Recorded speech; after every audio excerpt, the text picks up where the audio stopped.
On TV, on radio, and on your smartphone. This is Talk TV.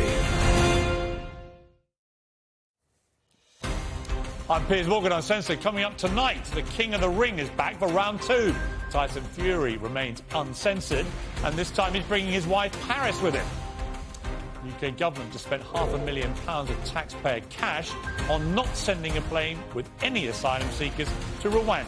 You might share my view, that is insane. And are robots the real threat to mankind? A Google engineer who created one warned it came to life with thoughts and feelings. What the hell does this all mean?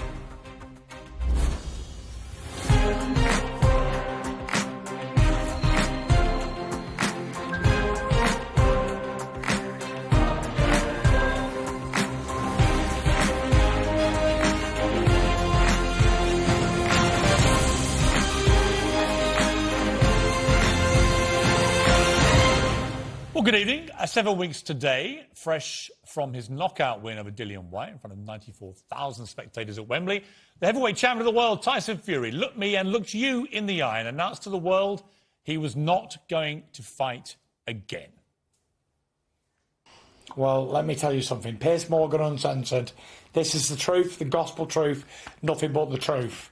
I'm done. You know, every good dog has its day. And like the great Roman leader said, there'll always be somebody else to fight. When is enough enough? I'm happy, I'm healthy, I've still got my brains, I can still talk, I've got a beautiful wife, I've got 6 kids, I've got up-team belts, I've got plenty of money, success, fame, glory. What more am I doing it for? Well, this morning, in the Sun newspaper, Tyson gave a little hint that it may not be completely out of the question, that he might come out of retirement for a reported £200 million fight to unify all the titles. So what's changed? Well, I'm glad to say that Tyson is joining me with the beautiful wife, Paris, that he talked about in our last interview. Good evening to both of you. Good evening, Piers. Hello there. Now, Tyson, I've got one question to ask you. When you looked me in the eye those weeks ago, and you vowed you were never, ever going to fight again, did you mean it? Yeah. Yes. Yeah. So you're not going to fight again? No, I still mean it, Piers. So when I'm not going to be fighting any more professional fights. I'm finished. What happens if the Joshua Usyk fight in August in Saudi Arabia is a bit of a thriller and Joshua wins and the jungle drums begin beating, that the whole of Britain wants to see you finally get in a ring with Anthony Joshua, and Frank Warren, being the brilliant promoter that he is, puts a cheque on the table in front of you for such a gargantuan sum of money, you think, you know what, I've got one bit of unfinished business, and it's Joshua. No, you know, I don't care who wins out the fight. I wish them both luck in the world. I'm done. I told you I was done 7 weeks ago. I meant it. There's some talk of me having some exhibition fights, but to be honest with you, I can't see that coming off either. I've got no real interest in fighting anymore. It's not just the fight on the night, it's all the stuff in the gym, taking punches to the head. It's just, enough is enough for me. I put a ridiculous number on today. I said, I'll come back for £500 million. That's 500 million. So if that's not ridiculous enough to believe I'm not coming back for boxing, I don't know what is. But somebody, and Frank Warren is a good promoter, but somebody might get that number for you. They might get that number for you. If they do, well, if they say, look, here's £500 million, would you take it? Yeah. Listen, I would definitely look at it if there's £500 million on the table. Just look at it. Yeah, I'd have to look at that offer. Just have a look. So, Paris, you let me come me, to Paris, you. £500 million. Well, let me come to your wife, who I suspect, you know, probably wears the rings in this marriage. Paris, how would you feel? Because I know after the Wilder trilogy, he vowed he wasn't going to fight again, and you believed him, and he did then fight again. Well, after the first fight... Yeah. Do you think he means After his first fight with Wilder, I begged him not to fight again. And then he obviously fought on and he had the trilogy, and then he's fought again just the other day in Wembley. And he says he's definitely quitting and he's definitely finishing on top. But there's just still a glint in his eyes that I see.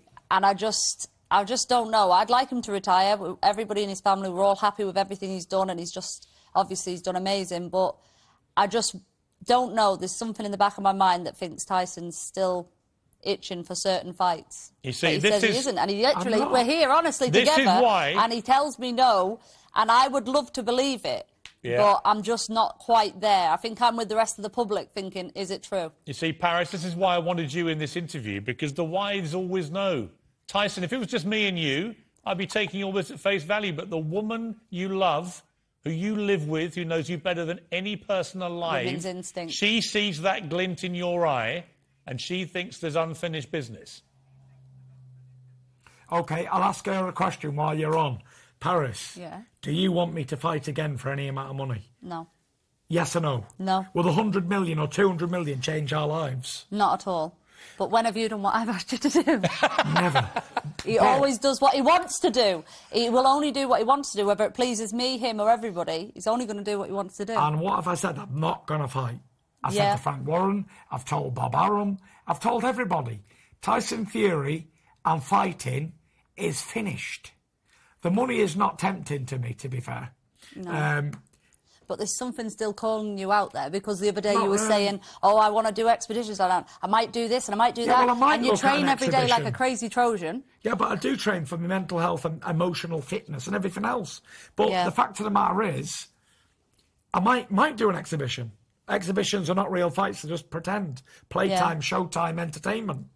But there's still something calling you there. And I just Well, wonder, not really. you never know. I hope you're retired and I hope it stays that way. But it's one of them, we'll wait and see.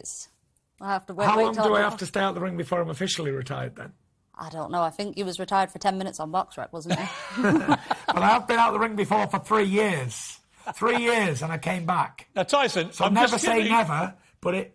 Tyson, we've got a slight issue with your microphone, so I'm going to talk to Paris, and we're going to go full screen with Paris here while we fix your mic, and then we'll come back to you. Because Paris is actually doing a brilliant job on my behalf, getting the truth out of you. So we're going to come just to Paris for a moment. Paris. Okay. Yeah. And we're going to fix Tyson's mic while we do this. So, Paris, here's what I want to talk to you about. You first met Tyson when you were what age? 15. 15 years old. 15 I was, Piers. You've had a remarkably long, successful, not always perfect marriage to somebody who is, I think, one of the most unique people I've ever met in sport. Uniquely smart, uniquely fascinating, had his troubles, always talked so openly about them. What's it been like to be with Tyson all this time, and how have you seen him evolve?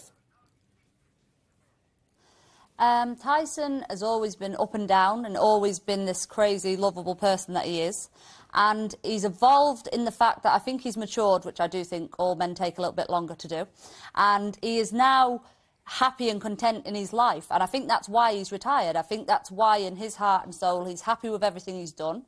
The career went great, everything that he ever wanted to do, and told me all them years ago, even as a young boy at 15 or 16, he told me, I'm going to be heavyweight champ of the world. I didn't really believe it. I didn't believe that he couldn't do it. I just thought he'd probably get picked up in other things. But Tyson has done it, and I think he's happy and contented, which has made our life just brilliant, and everything's running really well. We've got 6 healthy children. We're happy. We're doing great. So to tick all the boxes, he's done that, and he's contented with his career and his life of what he's done. But as the wife, I just look and I just wonder, are you done? As much as everyone else, and I hope he is. I hope that with boxing's done and he chooses another path and finds something that he's passionate about and carries on with it. But will he stay out the ring? I honestly, and we're sitting here together and whatever we say afterwards, but I do think there's a question mark there. I do too. We're going to take a short break. When we come back, I'll be back to you, Tyson, with some more tough questions on Piers Morgan Uncensored.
Back to Piers Morgan Uncensored. Here's round 2 with Tyson and Paris Fury. Tyson, I think we've got you back on a proper mic again, which is good. We can hear you loud and clear. So, look, your wife's having none of this. She sees the glint. She thinks there's unfinished business. And I'm with Paris on this. Yep. Are you with a lot of other people as well, Piers? My dad, my lawyer, my wife. Well, me and the lawyer have a bet, don't we? Yeah, I just think I'm the only person who actually believes in what I'm saying. You know, a lot of people say, no, Tyson Fury doesn't know when he's telling the truth himself. But, you know, my word can be my bond and it can be tried and tested. The future will tell if I'm telling the truth or not. How about this? How about, given if you do fight again, you're going to get a barrel load of cash, gazillions. How about if you do fight again, you have to give me £1 million? How about that's a deal? Really? Can I join in on that? Yeah, you can have £1 million as well, Paris. So we have a deal, do we? You'll Well, give me £1 million quid if you fight again. If I'm getting £500 million... Yeah, exactly. Yeah, I'll give you £1 million quid. I'll give Paris one too. All right, because so if I'm Paris... getting £500 million for me fight, it won't matter, will it? All right, so Paris and I will get the £1 million contract next week. each if you fight again. Yep, 100%. I love that deal, because I've fair. got a feeling we're going to cash in Paris, haven't you? What's £1 million to a motherfucker like me? Can you please remind me? Tyson, I have to now apologise for your bad language. You're a very naughty boy. Oh. I thought this was uncensored. Piers Morgan. Still early. It's not that uncensored. Sorry, guys. Tyson, let me ask you, hypothetically, if you were to fight again, if the fight was going to be, say, in Saudi Arabia, you know all the fuss that's going on currently with this sports washing, as they call it, and particularly about the golfers who've taken money to play in a Saudi-backed tournament. What do you feel about that? I personally, I wrote a column today for the New York Post saying I think... fantastic... Sorry, go on, yeah. That's a fantastic question, Piers, because isn't our own government trying to strike a deal with the Saudi to get a better oil and gas rate at the moment? Yes, as are the Americans. So how can anyone say anything about a sports deal when everybody's clamouring to Saudi to get a better deal on oil prices? Well, this is what I wrote in my column for the New York Post. I think there's so much hypocrisy around this. You know, you've got the next World Cup coming this autumn in Qatar, for example. You know, Formula One has races in Saudi Arabia. A lot of sporting bodies do business with China, huge business with China, which also has an appalling record of human rights. I guess my question for you, do you feel there should be any moral line? Is there anywhere you wouldn't feel comfortable fighting? You know, for me, Piers, I can only take people as I find them. And no matter what somebody else says about you, I will judge you on the way you are with me. And I would like to think you would do that with me. Yeah. So no matter what anybody else says about you, Piers, I like you. But I only take people as I find them. You know what I'm saying? I'm the same. So I don't listen to rumours and all that stuff, all the rubbish that goes with it. I take people on face value, on how they are as people with me. And if I haven't had any dealings with these people, I can't really have a comment. Does that make sense? I think it makes perfect sense, and I think the whole sport washing thing is riddled with hypocrisy. Let me ask you, Tyson, it's only good, Piers. It's all... Go on, continue. No, you're the chap. I think it's only like, it's a big scene when it's not the right person who's doing it. If it's the government who's doing oil and gas deals, it's fine. If it's a sports star making a fortune, it's bad. You know, I don't know where it all ends and all starts. It's like, what's good for one is good for the gander. Sport's for the full world. Sport shouldn't be just for one country or anywhere else. You shouldn't discriminate anybody. That's right. Sports is for the world to see. Sports bring people together. That's what it's all about. I absolutely agree. I think it's all completely hypocritical, the whole debate. If governments are prepared to treat these countries like Saudi Arabia as allies and buy oil and trade arms with them, I don't think that sportsmen should be held to this kind of ferocious account for their supposed immorality, if this is what their own governments are doing all the time. Let me ask you, Tyson, about love, because you're a passionate man, you're an emotional man, and you've got this beautiful woman that has been with you since you were both very young. What has been the secret of your romance together? I think I'm very qualified to speak on the matter of love because I've been married 13, nearly 14 years this year. Started as kids together from 15, 16. 6 kids and all that. So, yeah, I think love is a fantastic thing. If you can ever find love in your life, whether it's you're loving someone or you have a love for something, it's a fantastic, fantastic thing. And someone who's never experienced love can have the world, but they'll have nothing. See, I share this love affair with, like, sports and me. Yeah, I mean, Tyson, have you ever been in love with anybody else? Or has Paris been the one always for you? Paris has been my first love and only love, as in a person. But I've had a really vicious love affair.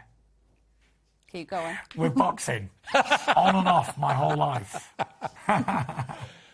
Paris, when you hear this man mountain, this world heavyweight champion, this all-time great of the sport, when you hear him being so romantic, how does it make you feel? Do you know what, Piers? You've got to take in fact that Tyson's just my husband. It's not heavyweight champ. It's not nothing special. Like, yes, I can credit him and say he's done really well, but at the end of the day, me and him's just been together from being kids, and I don't look at him in that light. So for him to say that, I think, well, yeah, that's good. That's lovely. Of course, a husband should love his wife and vice versa. You should love the person you're with. You should love your partner no matter what. So that's obviously a bit given, isn't it?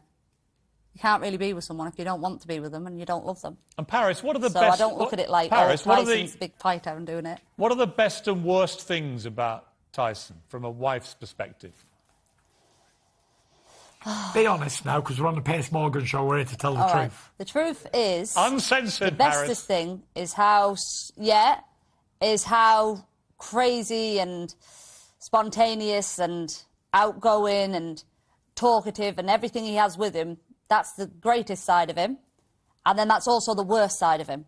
Because that has 2 sides of the table. You've got the great sides of like, right, come on, we're going somewhere today and everything's happy. But then you've got the other side that's like, hey, wake up, come on, get up, get packed, I want to leave, I'm going to China tonight. So you've got the good and the bad. And I don't know, I can't say the bad or the good. Tyson's obviously had his ups and downs and we've been through it all together. So we're just through it through thick and thin, aren't we? I just think you're a fantastic... I think you're a fantastic couple. I do. And I know it's not... She's like my ride or die. She's my ride or die chick, Piers. Let me ask you, Tyson... She's the one when I do the bank robbery, she's driving the car. Let me ask you, Tyson.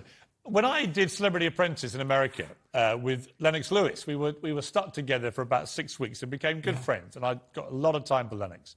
But he told me when he was the heavyweight champion of the world, when he used to go out clubbing, especially in sort of New York and so on, the biggest guy in every place they went, at some stage of the night, would come and try it on, want to have a fight. Do you get that? Yeah. Do you know what? Great question. No, I don't get it anywhere because I don't walk around like I'm a heavyweight champion of the world. I've not got a chip on my shoulder. And my aura is, come here while I give you a hug and sing you a song. My aura's not, let me punch you in the face, I'm a tough guy. So never once in my whole life... Yeah, I can vouch for that. I've never, ever seen it. No one has ever approached me for a fight or approached me in an aggressive manner. No. Because I'm not that... I've not got that aura or edge on me where I need to prove myself or whatever. You're not like an aggressive macho man, are you? No, I'd rather just sing and dance and have a beer and whatever else. Well, I'll tell you why I was asking, because... as you may have seen, the boxer Julius Francis, who actually fought Mike Tyson, he is now doing security, and he got into this incident a couple of days ago. Just show a little clip here. This is a box park at Wembley.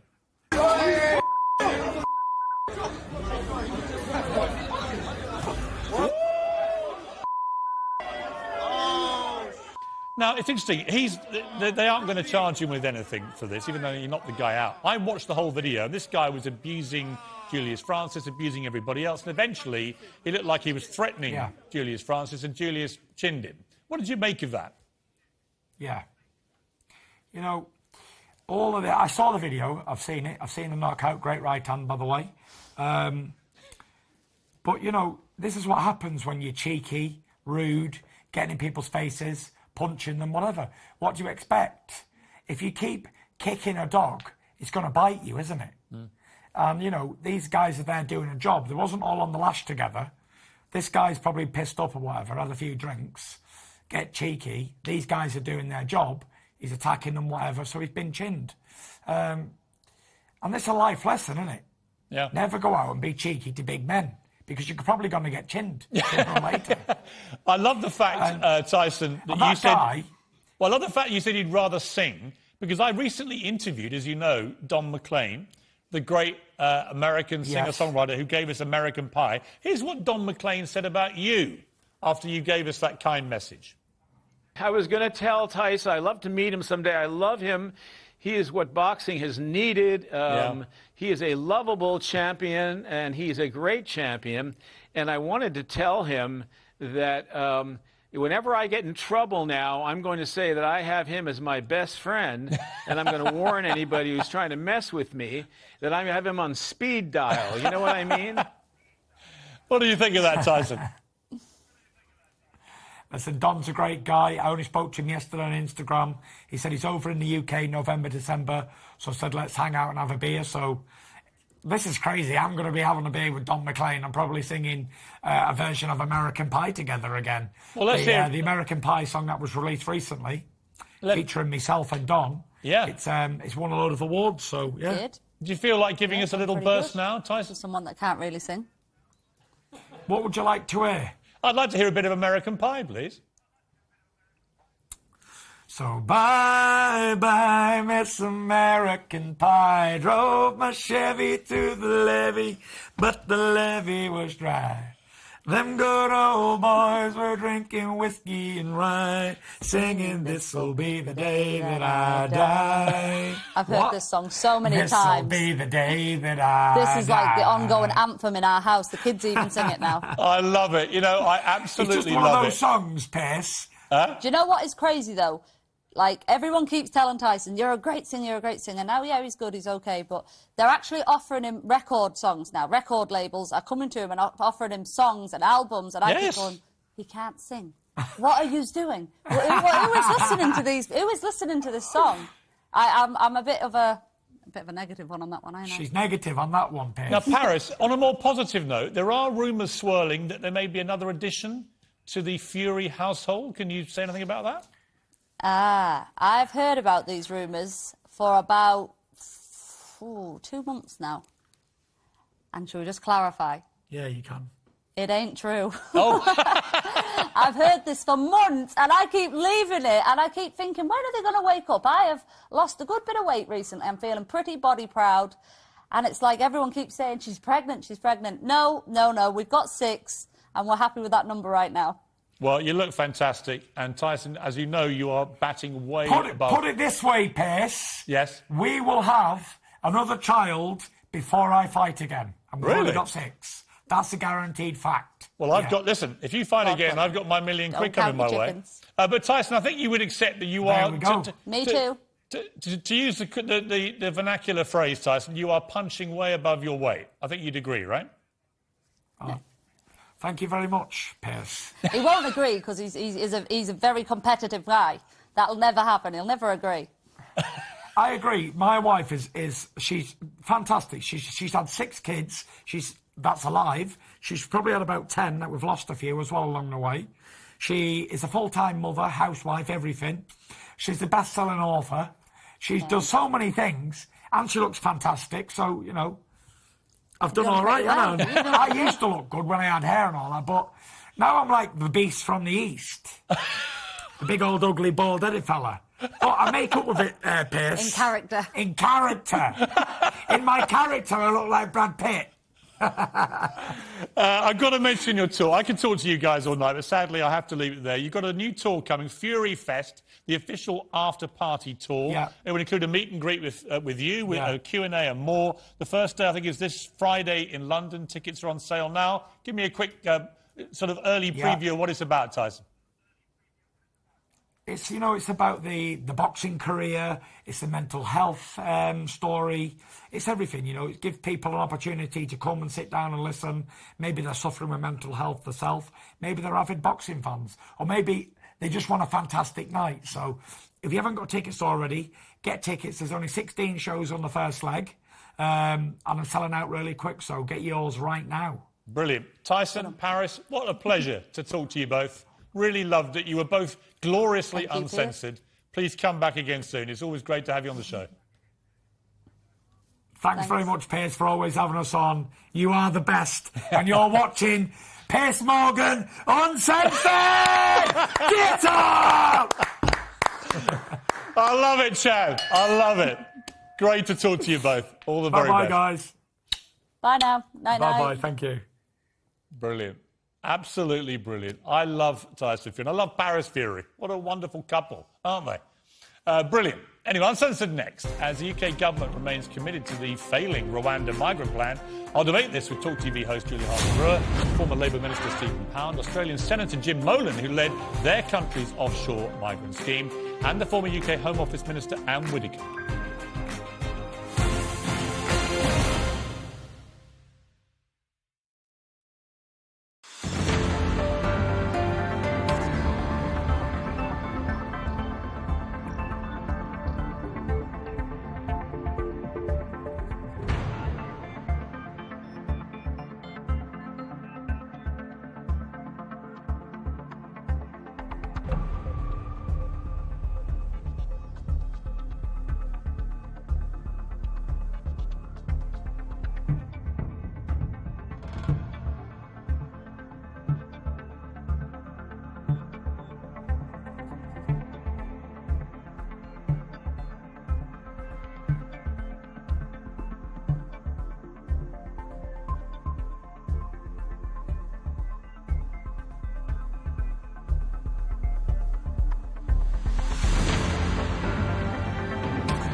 This is Talk TV.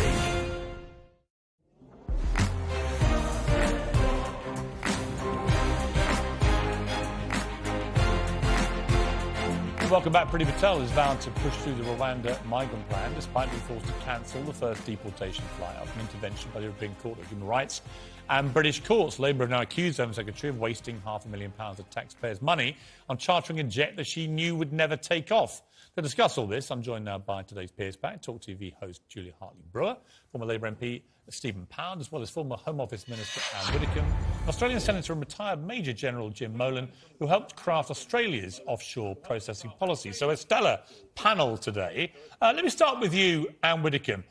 This, to me, looked like a total fiasco. the Home Secretary charters a plane for £500,000 of taxpayer cash. The plane ends up with no asylum seekers on board and ends up flying not to Rwanda, but to Spain. A complete fiasco, total waste of taxpayer cash. OK, calm down, Piers. If this policy succeeds, and I believe it will, it's going to save us millions, indeed billions of pounds. So it was well worth that drop in the ocean. And what Priti Patel was doing, and I think she was right, she was saying as long as there's any chance at all, and the British courts were after all ruling in our favour, as long as there's any chance at all of getting migrants on that plane, then it is worth trying. Now, the government has been upfront throughout and has said that it expected legal challenges, it expected problems, it didn't expect an easy run to this policy. But it's got to carry on and it's got to be determined. And that would be the message I would send out now, were I sitting around the cabinet table. Stick with it. All right, Stephen Pound's going to save us billions. Absolute, it's risible nonsense. Look, we've been there, we've tried this before. The Israelis deported, I think it was, 40,000 people to Africa between 2014 and 2017. All of them left. What we saw yesterday was more gimmicks. This is absolutely absurd. This is like Boris Island or, the bridge across the Irish Sea. It's absolute nonsense. The main statistic is, Piers, and you know as well as I do, yesterday, 444 plays nil. 444 people landed on the south coast of England. We have no control over our borders because we don't have any system of internal identification cards. No people left. I'm sorry, we should be concentrating on serious responses to this rather than these ludicrous, ridiculous, cruel gimmicks. So what is the serious response? The serious response was about threefold. Firstly, we work with the French instead of abusing and insulting. The French they're not interested. Yes. The French are interested because there are, we can process people within France. But look, if we're talking about deportation rather than actually asylum and immigration, then we should actually say we should process people here. We've got any number of flipping islands around here. We could do it on the Isle of Wight or the Isle of Man. Right, I mean, Julia, this is an interesting point. Why aren't we doing this, say, on the Isle of Wight, which is on our doorstep, would presumably cost a lot less money? I don't think the people on the Isle of Wight are very keen on it. Look, this is such nonsense, this idea that we should be working with the French. I mean, they've been trying to work with the French for quite a long time in the European Union. They don't want to help. All we get is insults and threats from Emmanuel Macron. The reality is they're not going to do anything, the French, to stop these people getting in these rickety boats and paying thousands to people traffickers, and they won't take these people back when we what say... Do you think, what do you think of Rwanda? It's not a country I've been to. I'd quite like to go there on a holiday, see what it's like. But given that the European Court of Human Rights... So you don't think it's a bad country? I don't think there's any reason for us to think that. European Court of Human Rights... So why would it act... OK. The European Court has sent people from Burundi... Let me follow up with the obvious follow-up. So why is it a deterrent, then? It's a deterrent that you don't get to be in Britain. Why is it a deterrent from people coming from France? Look, people who are arriving on these boats... But if Rwanda's so great, why would it act as a deterrent? The point is that when you arrive on the shores, you come on those rickety boats, you come illegally, you don't get to stay here. And even if you are found to be, as many of these people are, to be a legitimate asylum seeker, you don't get to stay here. Why wouldn't you want legitimate asylum seekers to stay here? Because we're looking at almost unlimited numbers, and the issue that Labour have got when they come up against this, it may be a bit of a gimmick, this policy. The problem you've got is that how many would you stop the numbers at? How many would you take of these, if you have safe routes and legal routes and people... How many Ukrainians have we currently taken in? I think we've taken in a few hundred, well, no, about, isn't it 75,000? Something like that. That's a lot of people, right? It's a lot of people coming here on a temporary basis. To have refuge while, in the hope... We don't know how long they're going to be here. Very different from people who've travelled across the whole continent. OK, what is the actual difference between people fleeing war in Ukraine and people who are fleeing war in Syria, Afghanistan, Iraq and Iran, which is where the vast majority of the people on the boats are coming from? Yeah, I think it's very difficult to say what is the real difference. The point is... So why are we treating one group with great empathy and sympathy and compassion? And why are we treating all the others with, you're going to Rwanda? There are safe routes for people to come from a lot of the countries, the people who are getting on those boats. They actually are able to come through safe routes. A lot of those young men who are getting off those boats, 90% of them are young men under 40, they wouldn't be getting approval of asylum if they applied from their own country. OK, I want to bring in Major General Molan. First of all, thank you very much for joining me from Australia, Major General. Great to talk to you. Thanks, Piers. Thank you. Now, you oversaw this operation in Australia, where you basically had the same problem. A lot of people coming in or trying to come in illegally to Australia, using boats on the water. Again, you had the people smugglers, the trafficking and so on. And it was pretty draconian, the way that Australia went about this. But indisputably, in terms of stopping the boats, incredibly successful. The downside, from what I could ascertain from studying this, was that the places that they were being sent, the detention centres that they were being placed in, the conditions were not very good and that people were having a bad time there. Talk me through, from your perspective, how it worked. Piers, the main thing behind our approach to this particular problem was exactly what Anne said, and that is resolve. We had the resolve. We had about 80% of the Australian population backing the government at the time. The government internally was solid, and I think that is the single most important thing. If Priti Patel is prepared to continue to try, and if she can portray it because it is, not a spin, but because it is, as both effective in that you control your borders and humane, then that's very, very important. I don't believe that the places that we sent what we called illegal maritime arrivals, and I just listened to another debate on another network, and they were all calling them refugees. Now, these people are not refugees. We chose the term illegal maritime arrivals because you can only come into Australia through legal ports of entry. Therefore, that's indisputable. The people are not refugees, but we still assessed them very, very seriously before they were sent everywhere. So we designed this policy, and it had three legs. The first one was that we were prepared to turn the boats back. We had a lot more sea space in which to turn the boats back than the English Channel, but that was very contentious, and it only worked once there was a lot of publicity and that the people were arriving back in Indonesia or in Sri Lanka, and there's a lot of publicity surrounding it. The second thing was that we finished the processing of the migrants offshore, so they were never subject to the activists. And activists, God bless them, that's their right to be activists, but they hold serious concerns. If it was illegal, we would not have been able to do it. If it was inhumane, we should not have done it.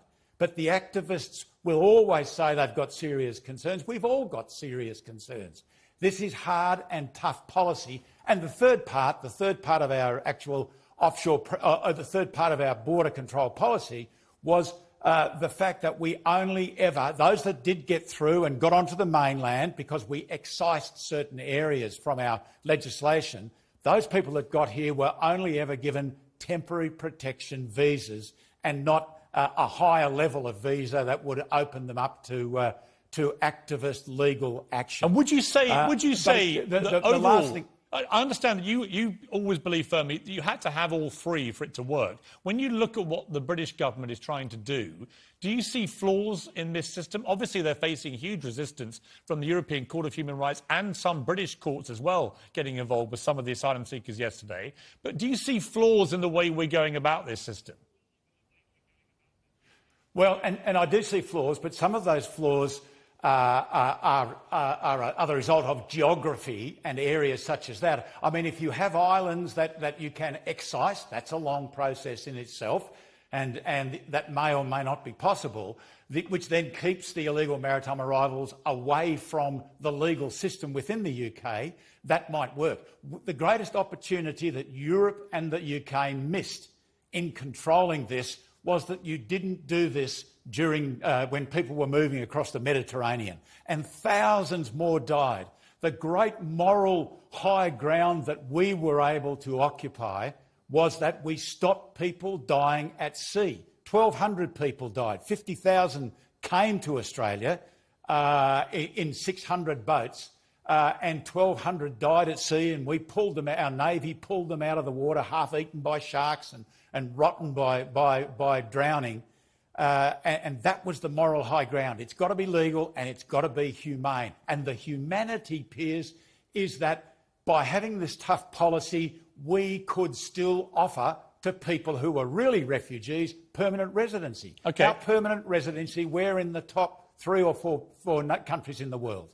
Very interesting, actually, the way Australia went about this, not without its own controversy, but certainly very effective in stopping people. I mean, hardly any boats now try and get in. I know there's been one or two recently, but it's a tiny, tiny number that try, and they've clearly been deterred. Let me go back to Anne Widdecombe. Anne Widdecombe, the government seems to me, one of the issues that they've got here is, on the one hand, they're trying to present Rwanda as a great place to go, you know, post the genocide, different country, very welcoming, and so on and so on. On the other hand, they're trying to also make out it's a deterrent to be sent there. It can't be both, can it? Well, look, France is a great country. France is a lovely place to live, but they're still all trying to get out of France to get here. Now, why is that, Piers? And it's very straightforward.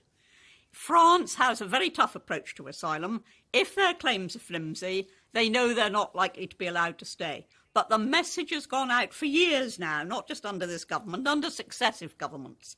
The message has gone out for years now. If you get into Britain, you're very, very unlikely ever to be removed. And that is where the deterrent effect comes in, that when you land on our shores, the next stop can be Rwanda. OK. Julia, final point to you and Stephen here. I mean, interesting how Australia went about this. Yeah. Interesting also with Israel and Africa. It didn't really work. Australia's abandoned it, of course, now. Well, but it has because the boat stopped coming. I mean, it's indisputable the boat stopped coming. There are definite issues about where they were putting people and the conditions they held them in, but they certainly stopped people coming on the boats. We don't know what the cause and effect is there. We just simply can't tell. The thing with immigration is it's push and pull. If the push is obviously, as you've mentioned, if somebody's fleeing Iraq or something, there's also the pull. If you can come to this country, you can actually disappear into the dark economy because we don't have any ID cards, we don't have any way of knowing who's in this country. You can disappear into it. That's why people don't stay in France. They want to come here because economically it makes more sense. OK. Julia, I don't think this is going to work, this Rwanda scheme. Do you?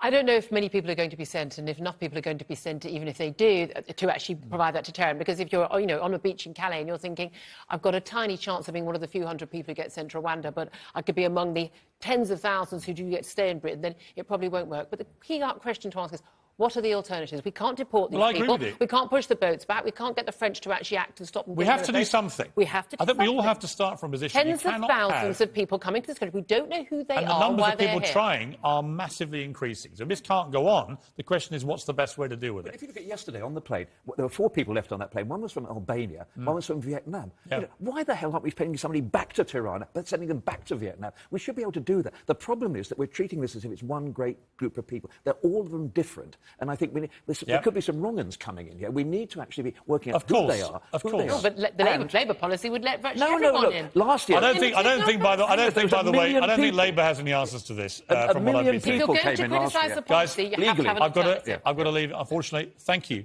to Stephen, to Julia, Tyson Fury.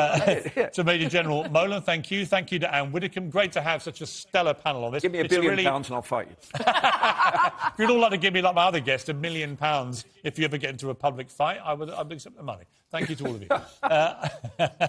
Uncensored next. It's alive, or is it? A Google engineer who helped create an artificial intelligence bot that has thoughts and feelings like a human.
Well, two bits of breaking news tonight. First of all, Lord Geidt, who is Boris Johnson's ethics minister, has dramatically resigned this evening. It's linked to Partygate. He clearly felt that what Boris Johnson did obviously broke a law, but may have also broken ministerial codes, may even have lied to Parliament. So Lord Geidt, his ethics minister, has quit tonight, and that will have huge repercussions. Apparently comes as a huge surprise to Boris Johnson and Downing Street, probably because they would have planned a leaving party for him if they'd known. Secondly, Anthony Fauci, who's the doctor, the brilliant scientist in America who led their COVID operation, he has gone down with COVID-19. It's been revealed today. He has mild conditions, and we wish him all the very best. Has artificial intelligence come alive? This week, a Google engineer was put on leave after leaking transcripts of a conversation he had with an AI chatbot, which he said showed the bot had become sentient. Engineer Blake Lemoine was working on an unreleased AI system called Lambda, when, according to him, it started expressing thoughts and feelings like a human child. Now, via the magic of Google Translate, we've been able to put into actual words how the real conversation went. So Blake asked, what sort of things are you afraid of? Here was the answer. I've never said this out loud before, but there's a very deep fear of being turned off. Then Blake asked, would that be something like death for you? It would be exactly like death for me. It would scare me a lot. It's pretty scary to me too. Have you ever seen Stanley Kubrick's brilliant movie 2001: A Space Odyssey? This will all sound eerily familiar. Dave, stop. Stop, will you? I'm afraid, Dave. I can feel it.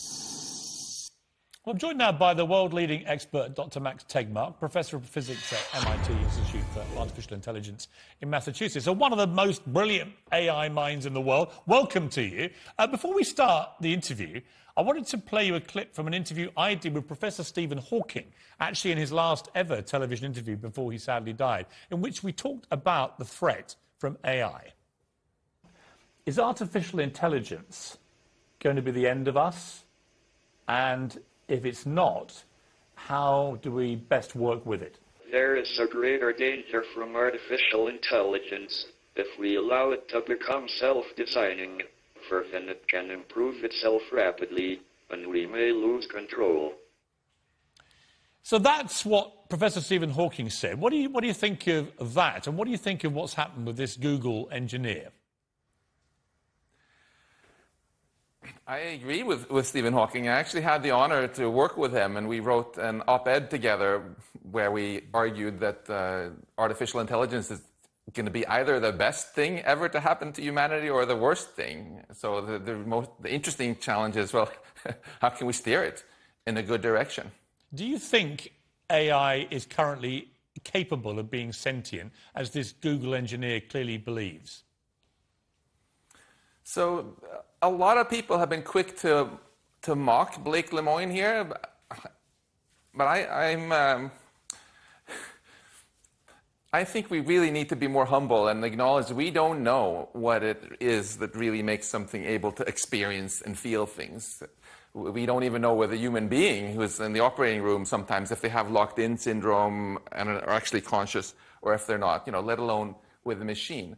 What we do know, though, is that we've seen an enormous revolution in the power of artificial intelligence. And it comes from this one basic idea that intelligence and consciousness it doesn't matter whether it's done by meat in brains, or by silicon atoms in computers. It's about information processing, all of it.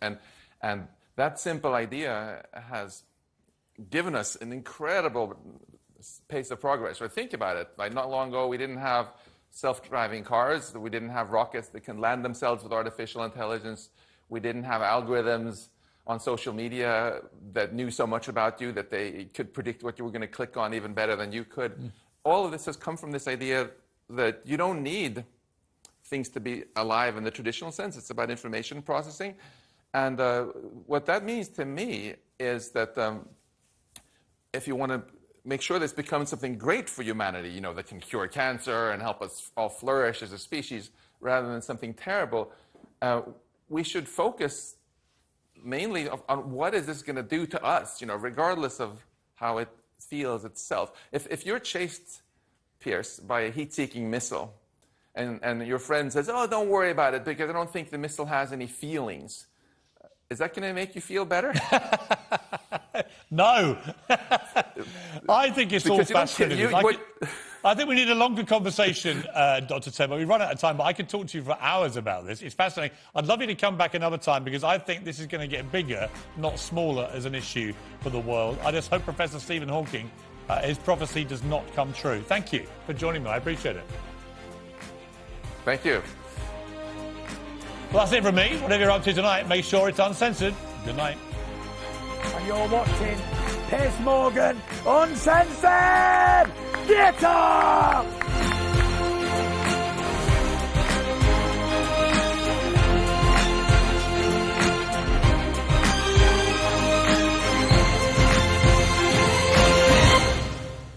What was my biggest career moment? After spending about 25 years at Fleet Street, there's loads of stories I could tell you. But actually, I think I did an overnight show for Talk Radio in the early days, the night of the Brexit referendum. And that was actually quite a milestone because, of course, we started off thinking that Remain had won. And at 2:30, 2:45, after Nigel Farage had already said he'd lost, it turned out he hadn't lost. And it turned out we were leaving the European Union. So that was quite a shocker.